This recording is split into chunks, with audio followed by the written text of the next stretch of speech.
மரியாதையா கொஞ்சம் பேசுங்க. குழந்தைங்க முன்னாடி எல்லாம் பேசுங்கன்னு சொன்னா அது கேட்க மாட்டாங்க சார். வந்துட்டான் ஹர்திக் இப்படி சொன்னா இதெல்லாம் ட்ரெண்ட், இப்படிதான் நாங்க பேசுவோம் அதா அப்படின்ற மாதிரி சொல்லிடுறாங்க சார். மரியாதை இல்லாம பேசுறது ட்ரெண்டாமா? அப்போஸ் குளுக்கோஸ் அப்போஸ்ங்க அப்போஸ்னா ஆமான்னு அர்த்தம். அப்படி கிடையாதுங்க சார். ஒரு சண்டை வரும்போது ஃப்ளோல வாடா போடா அதெல்லாம் சொல்ல. ஃப்ளோல ஏதாவது வந்திருக்கும். புலவுல கெட்ட வார்த்தை கூட வரும். ஜென்ரலாவே தெரியும் அவருக்கு. மேக்ஸிமம் நம்ம வாயில இருந்து வரதே இந்த வாடா போடாதாங்கிறது தெரியும். பின்தானே பின் சாஃப்டா இருப்பான்னு நினைக்காதீங்க. நான் கொஞ்சம் ரகடான ஆள். பேசினா பரவாயில்ல சார், குழந்தைங்க முன்னாடி பேசுறாங்க. வாடா போடான்னு திட்டுங்க. ஆனா ஏன் புள்ள முன்னால திட்டு கோவப்பட்டு போறாரு. மான உள்ளவர் போல் இருக்கு.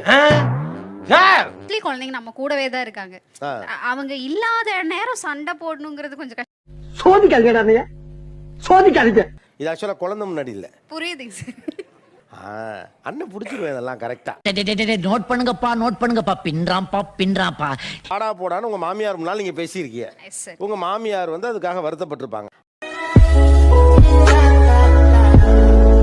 எங்க அம்மா சொன்னுச்சுன்னு சொன்னா வேற மாதிரி ஆயிடும். சிரிக்கிறானி